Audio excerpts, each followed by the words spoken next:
Hello दोस्तों, नमस्कार, आदाब, सत श्री अकाल। कैसी लग रही हूँ मैं? आप सोच रहे होंगे कि मैं इतना रेडी होकर कहाँ गई थी।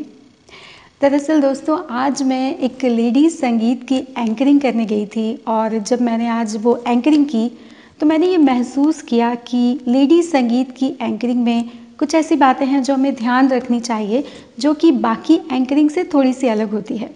तो मैंने सोचा कि क्यों ना, जब मैंने लेडीज़ संगीत की स्क्रिप्ट आपको दी है और हमने एंकरिंग के बारे में बात की है, तो मुझे ये भी आपको बताना चाहिए कि लेडीज़ संगीत में वो कौन सी ऐसी बातें हैं जो खास करके हमें ख्याल रखनी चाहिए।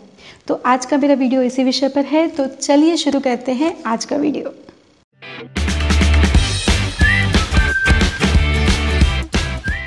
लेडीज़ संगीत की जब हम एंकरिंग करते हैं तो सबसे पहली चीज़ है जिसका हमें बिल्कुल ख्याल रखना चाहिए, वो है हैप्पीनेस और पॉजिटिविटी। क्योंकि लेडीज़ संगीत एक खुशी का माहौल है, किसी की शादी हो रही है, एक उत्सव की तरह का माहौल होता है। तो आपको जब आप एंकरिंग करते हैं तो बहुत ज़्यादा हैप्पीनेस के साथ, बहुत ज़्यादा पॉजिटिविटी के साथ एंकरिंग करना चाहिए। अगर आप वहाँ पर बिल्कुल एनर्जी के साथ नहीं जाएंगे, बहुत ज़्यादा खुशी लोगों को महसूस नहीं करवाएंगे अपनी एंकरिंग के ज़रिए, तो आपकी एंकरिंग सक्सेसफुल नहीं हो पाएगी। क्योंकि ये जो एंकरिंग है, इसमें बहुत ज़्यादा एनर्जी और बहुत ज़्यादा पॉजिटिविटी चाहिए।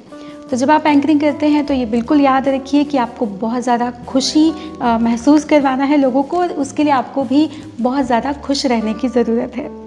लेडीज़ संगीत की जो आपकी एंकरिंग होती है, उसकी जो स्क्रिप्ट होती है, वो बहुत ज़्यादा शॉर्ट होनी चाहिए, शॉर्ट एंड क्रिस्प होनी चाहिए। क्योंकि लेडीज़ संगीत में जो भी लोग वहाँ पर बैठे होते हैं, उनको डांस देखना होता है, उनको अपनी फैमिली मेम्बर्स को स्टेज पर देखना होता है, तो वो आपके बहुत ज़्यादा लंबे लंबे लेक्चर सुनना बिल्कुल भी पसंद नहीं करेंगे। तो यदि आप लेडीज़ संगीत की एंकरिंग कर रहे हैं तो आपकी जो एंकरिंग है बहुत ज़्यादा क्रिस्प होनी चाहिए और बहुत ज़्यादा शॉर्ट होना चाहिए। बहुत ज़्यादा लंबा बोलने से बचना चाहिए। बिल्कुल सीधी सीधी बात कहें, छोटी बात कहें, लेकिन बहुत ज़्यादा क्रिस्प रूप में कहें। तीसरी जो महत्वपूर्ण बात है वो है प्रोग्राम का फ्लो और प्रोग्राम का फॉर्मेट। आपको लेडीज़ संगीत की एंकरिंग में कौन सी चीज़ किसके बाद होने वाली है, कौन किसके बाद परफॉर्म करने वाला है, ये बहुत अच्छे से पता होना चाहिए। साथ ही आपको जो आने वाले हैं, परफॉर्म करने वाले हैं, उनके नाम भी बिल्कुल सही पता होने चाहिए। ये मैंने अपने पहले भी वीडियो में कहा है कि कभी भी आप नाम गलत मत बोलिए। नाम को क्रॉस चेक कर लीजिए, यदि आपको नहीं पता है तो आप चेक कर लीजिए और उसके बाद किसी का भी नाम पुकारिए। क्योंकि जब आप स्टेज पर किसी का नाम गलत बोलते हैं तो बहुत ज़्यादा ख़राब असर पड़ता है। तो कोशिश कीजिएगा कि ये जो तैयारी है ये आप पहले से ही कर लें। लेडीज़ संगीत की एंकरिंग के लिए आपको बहुत ज़्यादा मसाले की ज़रूरत है, या यूँ कहूँ कि तड़का लगाने की ज़रूरत है। क्योंकि लेडीज़ संगीत की एंकरिंग में यदि तड़का नहीं लगता है, यदि कुछ मसाला नहीं पड़ता है, तो आपकी जो एंकरिंग है वो बहुत ज़्यादा फीकी लगती है। उसके लिए आपको कुछ अच्छे जोक की आवश्यकता होती है। जोक बहुत ज़्यादा हल्के नहीं होने चाहिए, जोक का एक लेवल होना चाहिए। आपको जो सिचुएशन है उसके अकॉर्डिंग बोलने के लिए आपका जो सेंस ऑफ ह्यूमर है वो भी थोड़ा सा अच्छा होना चाहिए, ताकि आप उस सिचुएशन पे कुछ अच्छी बात कह पाएँ और आपकी एंकरिंग में चार चांद लग जाए। लेडीज़ संगीत की आप एंकरिंग कर रहे हैं तो निश्चित रूप से आपको गेम तो खिलवाने ही पड़ेंगे। गेम की जब हम बात करते हैं तो मैं कहूँगी यूट्यूब है, गूगल है, जहाँ पर आपको बहुत से गेम के आइडियाज़ मिल जाएंगे।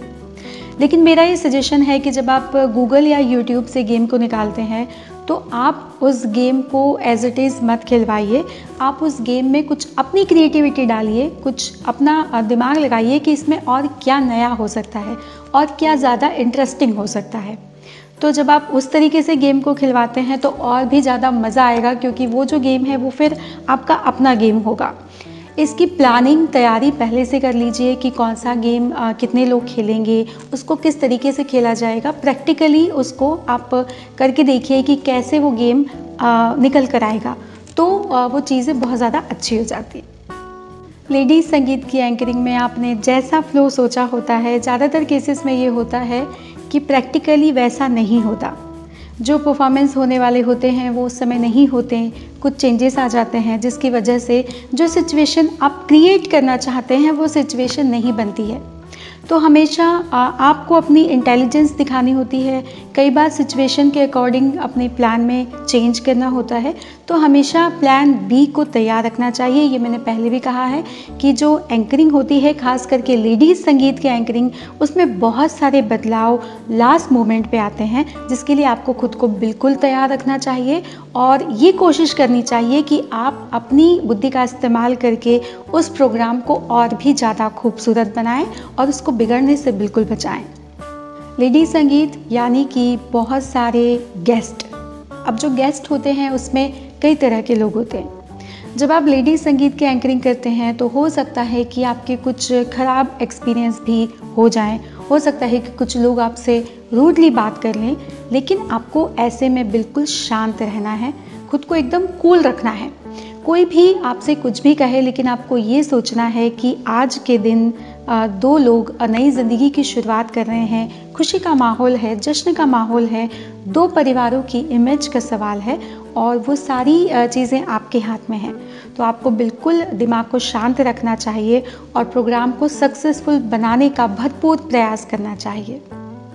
लेडी संगीत में कैसे सिचुएशन चेंज होती है, इसका एक एक्सपीरियंस है मेरा, वो मैं आपके साथ शेयर करना चाहती हूँ। एक बार मैं लेडी संगीत की एंकरिंग कर रही थी और मेरा जो प्रोग्राम का फ़्लो था उसके अकॉर्डिंग मुझे अगले परफॉर्मेंस के लिए दुल्हन को बुलाना था। मैंने अपने फ़्लो के अकॉर्डिंग दुल्हन को इनवाइट कर दिया। अच्छी सी शेर व शायरी बोलकर, अच्छे से माहौल क्रिएट करके मैंने दुल्हन का नाम अनाउंस कर दिया। उसके बाद मुझे पता चलता है कि जो दुल्हन है वो तो अभी तक रेडी नहीं हुई है और दुल्हन को आने में वक्त लगेगा। अब ऐसी सिचुएशन क्रिएट हो जाने पर यदि आप एंकरिंग कर रहे होंगे तो आप मुझे बताइए कि आप क्या करेंगे। यदि आपके दिमाग में कोई आइडिया आता है तो अभी तुरंत कमेंट बॉक्स में लिखिए और मुझे ये बताइए कि कौन सा ऐसा आइडिया है जिससे ऐसी सिचुएशन से बचा जा सकता है। सोचिए यदि आप मेरी जगह होते तो क्या करते। मैं आपको बताती हूँ कि मैंने क्या किया। मैंने बातें बनाना शुरू की, क्योंकि यदि मैं सीधे सीधे ये कह देती कि मुझसे भूल हो गई, दुल्हन अभी नहीं परफॉर्मेंस देने आएगी, तो सबको बहुत ख़राब लगता, क्योंकि सब लोग दुल्हन के परफॉर्मेंस का बेसब्री से इंतज़ार कर रहे थे और मेरा जो इम्प्रेशन है वो भी ख़राब हो जाता। तो मैंने वो नहीं किया, मैंने बातें बनाई। मैंने एक शेर कहा कि दिल दिया एतबार की हद थी, जान दी तेरे प्यार की हद थी, मर गए हम खुली रही आँखें, ये तेरे इंतज़ार की हद थी। तो मैंने ये शेर कहा और फिर मैंने ये कहा कि इंतज़ार का फल मीठा होता है और मैं ये चाहती हूँ कि आप लोगों के इंतज़ार का फल बहुत ज़्यादा मीठा हो। इसीलिए आपको दुल्हन के परफॉर्मेंस का थोड़ा सा इंतज़ार और करना होगा, तब तक हम अगली परफॉर्मेंस देख लेते हैं। इस तरीके से मैंने अगली परफॉर्मेंस को इनवाइट कर लिया और जो माहौल था वो भी ठीक रहा, ख़राब नहीं हुआ, उसको ख़राब होने से बचा लिया। मैंने ये उदाहरण आपको इसलिए दिया ताकि आपको पता चले कि ऐसी कई सिचुएशन जब हम लेडी संगीत की एंकरिंग करते हैं तो आती है और जो माहौल होता है वो बदल जाता है। तो आपको उसको संभालना आना चाहिए, क्योंकि आपसे बहुत से लोगों को उम्मीदें होती हैं और आपको उस सिचुएशन को संभालना बहुत अच्छे से आना चाहिए। तो हमेशा इन सब चीज़ों के लिए आपको तैयार रहना चाहिए। लेडी संगीत की जब आप एंकरिंग करते हैं तो एक चीज़ आपको बिल्कुल दिमाग में रखनी चाहिए कि आपको इमोशनली लोगों को टच करना है, आपको लोगों की संवेदना को टच करना है, क्योंकि ये जो प्रोग्राम है, ये जो जिस चीज़ की आप एंकरिंग कर रहे हैं, ये भावनाओं से जुड़ा प्रोग्राम है, ये किसी के इमोशंस से जुड़ा प्रोग्राम है। यहाँ पर आपको जज्बाती थोड़ा बहुत होना चाहिए, मैं ये कहूँगी। ख़ास करके यदि किसी लड़की की शादी है तो आपको अपनी एंकरिंग में बीच में कुछ ऐसी बातें ज़रूर कहनी चाहिए जो कि माता पिता और बेटी के रिश्ते को लेकर हो, पिता और बेटी के रिश्ते को लेकर हो। कुछ ऐसी बातें ज़रूर कहनी चाहिए। इससे आप लोगों की संवेदना को टच करते हैं और आपकी जो एंकरिंग है वो और भी ज़्यादा खूबसूरत हो जाती है। भाई लेडीज़ संगीत है तो अपने पहनावे पर तो आपको बिल्कुल ध्यान देना चाहिए। ये भी नहीं लगना चाहिए कि आप ही दूल्हा या दुल्हन हैं। इतना भी ज़्यादा तैयार होकर मत जाइए या फिर बिल्कुल भी फीके कपड़े पहनकर मत जाइए कि ऐसा लगे कि आप बिल्कुल नींद में से उठकर आ गए हैं। ये दोनों सिचुएशन ठीक नहीं है। आपको अपने पहनावे पर ध्यान देना चाहिए। जो भी कपड़े पहने वो साफ़ हों, धुले हों, आयरन किए हुए हों और आपके अनुरूप हो। आपकी जो पर्सनालिटी है उसको वो और ज़्यादा उभारने वाले कपड़े हों, तो इस तरीके के कपड़े आपको पहनना चाहिए, उनका चयन आपको करना चाहिए। आप कहेंगे तो इस पर मैं अलग से भी आपको एक पूरा वीडियो बना कर दूँगी। यदि आप चाहते हैं तो प्लीज़ आप मुझे कमेंट बॉक्स में बताइएगा, मैं इस विषय पर भी वीडियो ज़रूर बनाऊँगी। समय का आपको एंकरिंग करते समय बहुत ज़्यादा ख्याल रखना चाहिए, चाहे आप कोई भी एंकरिंग कर रहे हों। लेडीज़ संगीत की जब एंकरिंग करते हैं तो ज़्यादातर ये होता है कि प्रोग्राम थोड़ा सा लेट शुरू होता है। कोशिश ये करें कि जब आधे से ज़्यादा लोग आ चुके हों तब आप अपने जो एंकरिंग है उसको शुरू कर दें। समय हो गया लेकिन अगर कोई नहीं आया है, सामने जो चेयर्स रखी हुई हैं उस पर बहुत ही कम लोग बैठे हैं, तो ऐसे में आपको एंकरिंग शुरू नहीं करना चाहिए। इससे आपका इम्प्रेशन भी ख़राब होता है और आपने जो तैयारी की है वो भी फेल हो जाती है। तो प्रोग्राम को तभी शुरू करें जब आधे से ज़्यादा लोग वहाँ पर पहुँच चुके हों, तो आपकी जो एंकरिंग है वो बहुत ज़्यादा अच्छी होती है। आप जब लेडीज़ संगीत की एंकरिंग करने जाते हैं तो कोशिश ये कीजिएगा कि जो फैमिली मेम्बर है, ख़ास करके जो माता पिता हैं लड़के और लड़की के, उन लोगों से आप मिल लें, उनसे आप थोड़ा सा परिचित हो जाएं, फैमिली के बैकग्राउंड के बारे में थोड़ा सा आप पता कर लें। ये नहीं कि आप पूरी उनकी हिस्ट्री, ज्योग्राफी निकालना शुरू कर दें, वो मैं आपसे नहीं कहूँगी, लेकिन आपको थोड़ा सा आइडिया होना चाहिए फैमिली के बारे में, उनके टेस्ट के बारे में, ताकि आप उसके अकॉर्डिंग अपनी जो एंकरिंग है वो कर पाएँ और उनके नाम आपको पता हो, वो क्या चाहते हैं, वो किस तरीके की एंकरिंग चाहते हैं, किस तरह का लेडीज़ संगीत होने वाला है, कौन कौन से परफॉर्मेंस होने वाले हैं, इन सब पे उनके साथ बैठकर चर्चा कर लें, बात कर लें, तो जो आपकी एंकरिंग है वो और भी ज़्यादा खूबसूरत हो जाएगी। तो ये कुछ ऐसी टिप्स थी जो कि लेडीज़ संगीत की एंकरिंग करते समय आपको ख़ास ख्याल रखना चाहिए।